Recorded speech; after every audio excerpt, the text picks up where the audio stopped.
Hey everybody, Hello.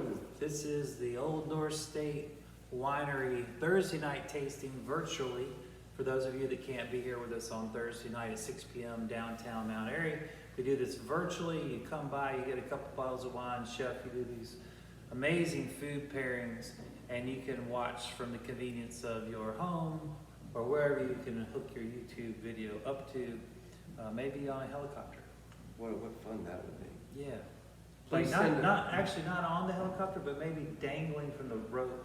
Yeah, they have those I little want us ladders. to send a selfie of someone watching our video Right. whilst dangling. Right. Yes.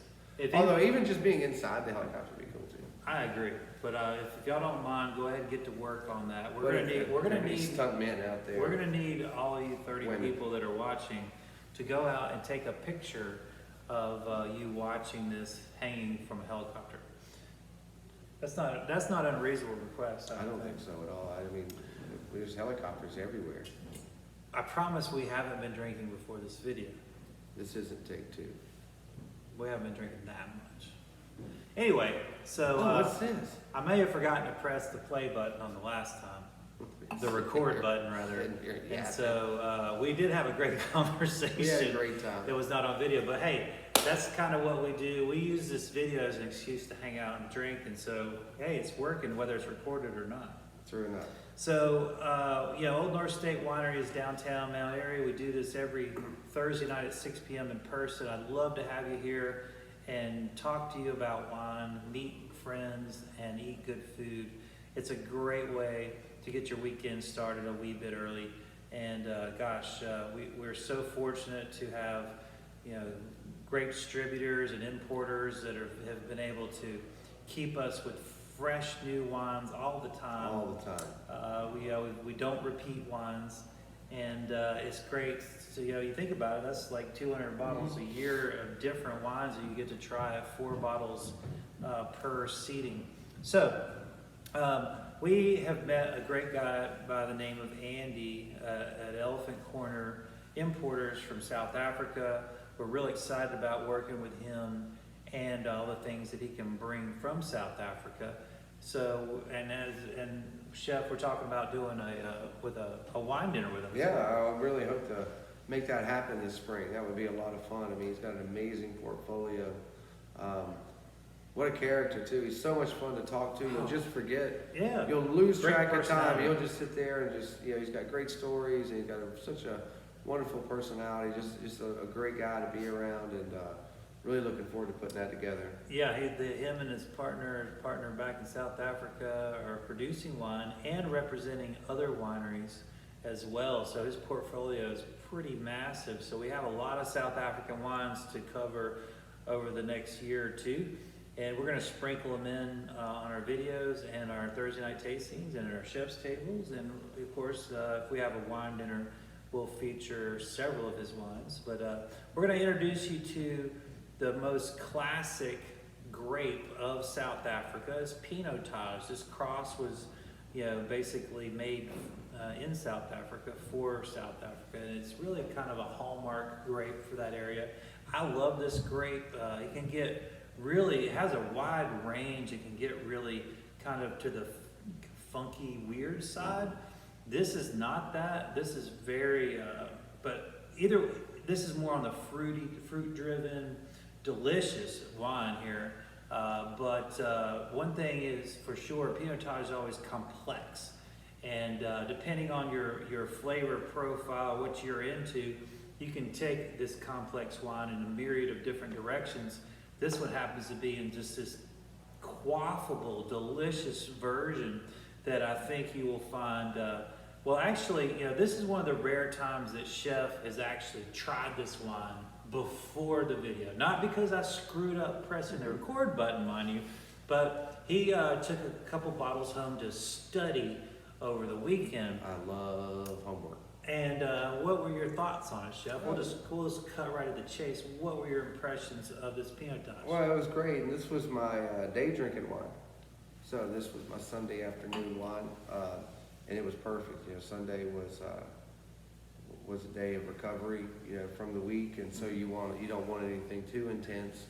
So it was great, light, wine, watch the stars play, and just relax with a little bit of wine. You know, it's not overly intimidating, but it's not by any means boring. I mean, there's plenty to talk about in this wine, but you know, it doesn't require. And of course, it was kind of by myself. You know, the kids were doing their own thing, and then we kept trying to do stuff with them, and they wanted to do their own stuff. And Right. Mrs. Wishart was into projects, so As she always is. Yeah. She's so crafty.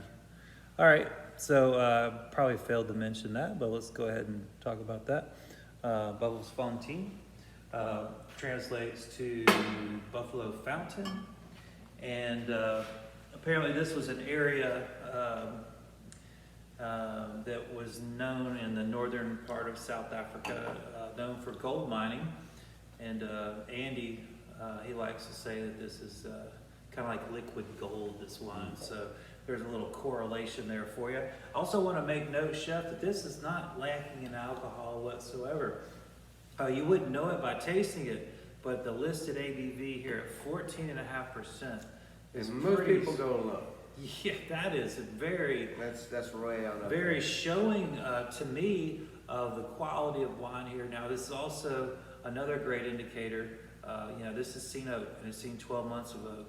And so we've got a great wine here that checks so many boxes. The fruit flavors are phenomenal here, and the roasty, toasty thing going on here that almost, and sometimes it just hits my tongue where it's almost like char. It's such a deep toast, and which I absolutely adore. I just think about this with any kind of grilled food would be great. Yeah, absolutely. With all this fruit, though, you could aim it at almost anything. I think even seafood like tuna, salmon. Tuna easy all day long. Salmon, if you put something fatty with it, it's going to do just fine. But I mean, this is, you could absolutely go tuna all day long with this. But I would say literally probably any kind of red meat. Red meats, you know, and I think you see a lot of that in South African cuisine as well. You know, you see a lot of fruit incorporated into meat preparations in South Africa. Yeah, that would make a lot of sense. Yeah. So yeah, you could go all over the place, but you know, you could just see this would it'd be just a grill wine. You know, when you're out there, no matter what. While you're Grilling, you know, you hand. maybe say, oh, Yeah. I'm going to grill 3 things today. We Sure. have all sorts of, Yeah. and it would just go with anything you pull off the grill, including the vegetables, of course. Absolutely. Yeah, fun stuff. That and it's a very intriguing one. It keeps me wanting to reach for it, and I think that says a lot about a wine. Something that, you know, it's enticing to the palate, but also to the brain, because you kind of want to think about it. And you know, this is great because, you know, if you have people that just want to drink a delicious wine, boom, you check that box. And then you have people that like to discuss wine and, you know, like figure it out. This wine can give you that experience as well. So Well, I think there's a third group also, Oh yeah, what's that? who like fountains of buffalo. Fountains of buffaloes are very scary. I mean, could you imagine that? Yeah. Or even if it's like a water fountain, but every time you go, there's a bunch of buffaloes. Right. You're like, I'm never going to rehydrate Do you- because there's all these buffaloes around the Right. fountain. It's like yeah. I mean, Or like every time you walk by this fountain, buffaloes fly out of it. why do they call buffaloes bison? I don't know. Are I they? think it's 2 different I thought languages. that's what I think so I too. think they were I was always, just thinking about a nice bison burger with this. That's why I brought I it think up. they're always been called bison, and I think that during the translation and the Oh, did that happen in New York? And buffalo wings, that's a whole nother story. that's a whole nother thing. I mean, there's a Those lot of little tiny wings on that giant, clearly there's a lot of liberties being taken with the word buffalo. Yes. I mean, Pump the they're brakes, throwing people. it around everywhere. I mean, look at my buffalo napkin. Right. Yeah, everything. So, And Chef, by the way, there are no buffalo in New York. interesting. And if there are, it's like a pet buffalo, like at Right. like a little like corner zoo or something. Do you But think like there's no herds? They have the big horses and they make those little mini horses. They do that with the buffaloes too. Like you have like a little one like the size of like a German Shepherd or something. I don't think you can do that. Well, I would God love knows one. what they could If probably somebody do. out there does that, or you're thinking about doing that, could be like a big time idea, and I'll share the profits with you, since it was my idea first in this video to prove it. Regardless of if you have the Trademark. technology to actually make it work, Mhm. because Right. you said it, Yes, that's right. That's Right. really all that matters these days. You get the right lawyer. the on good. details are irrelevant. All right, chef. So we talked about all these delicious things that would go with it.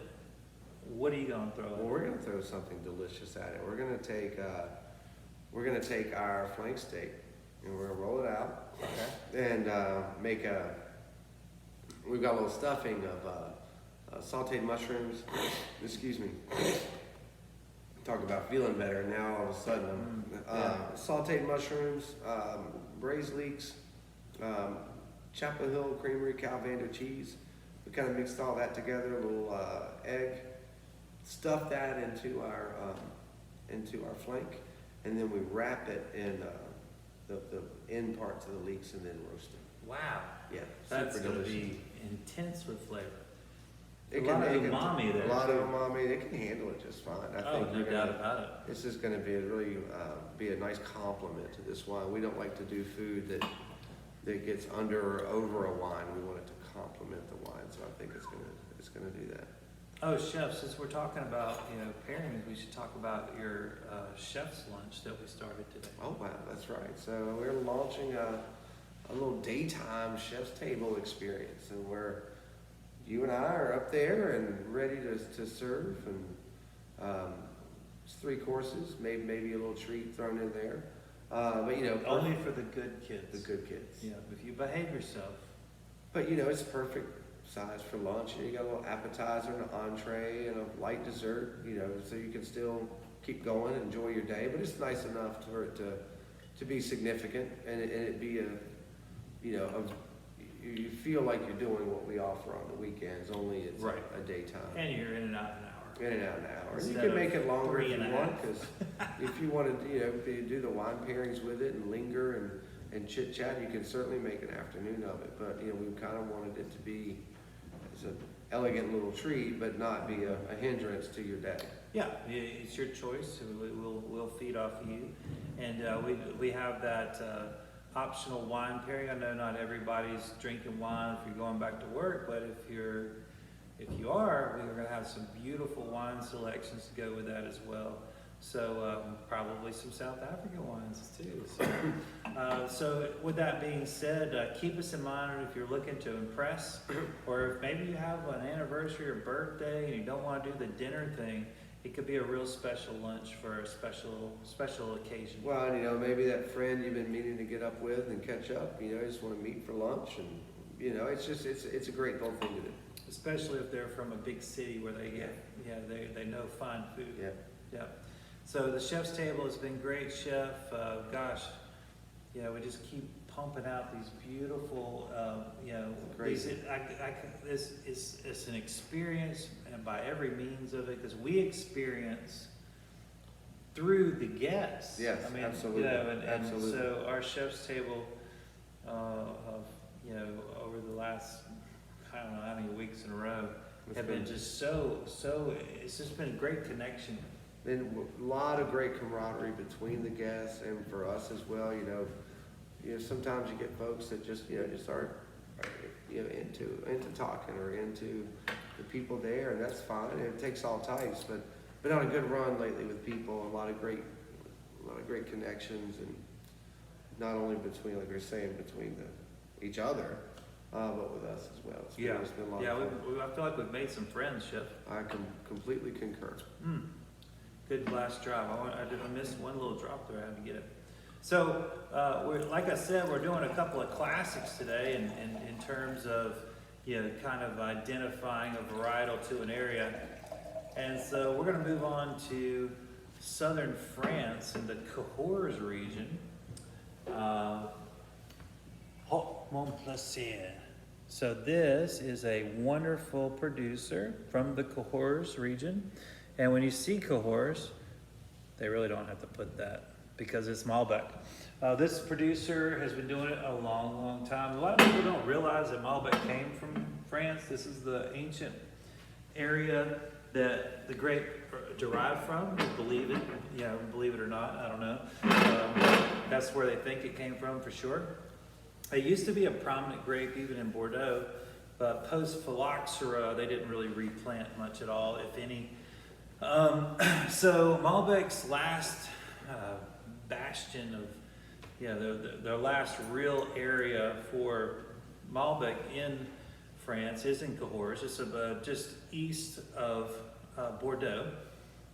And, I think probably it seems like 99.9% of all the Malbec consumed in America probably comes from Argentina. Yes, absolutely. And so because of that, oftentimes people just think that that's where Malbec comes from. And they've done a great job of not just, making it what I would call their national grape in Argentina, but making it well, making it delicious, making people want to buy it. I mean, you look at the Malbec selections in your grocery store. Oh, it's exploded. It's a tremendous section, and that's because people like it.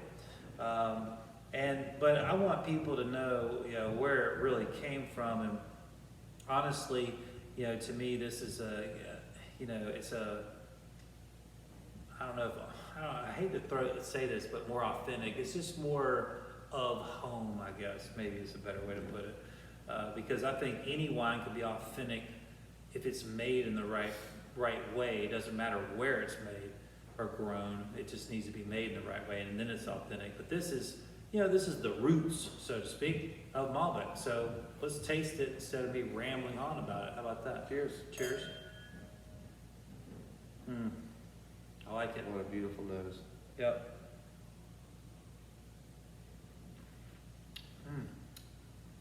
Well, there's certainly the old world aspect to this that you're just not going to get out of Argentina. Don't get me wrong, I'm not comparing them, they're apples and oranges, but I am comparing them. But I mean, I'm not saying right or wrong, I'm just saying this is more in line with what we'd expect. This tastes very Bordeaux-ish, really. It's very earthy. Mm-hmm. And I think a lot of people, everybody has their own definition of old world, new world. Right. But, to me, New World wines are sun-drenched wines. Sure. They're usually from the sunny places in the world. And the Old World wines are from the cloudy places of the world. And so, it's funny because it's true. And, not that there's sun in Spain and France and Italy and all these things, but, the climates are different.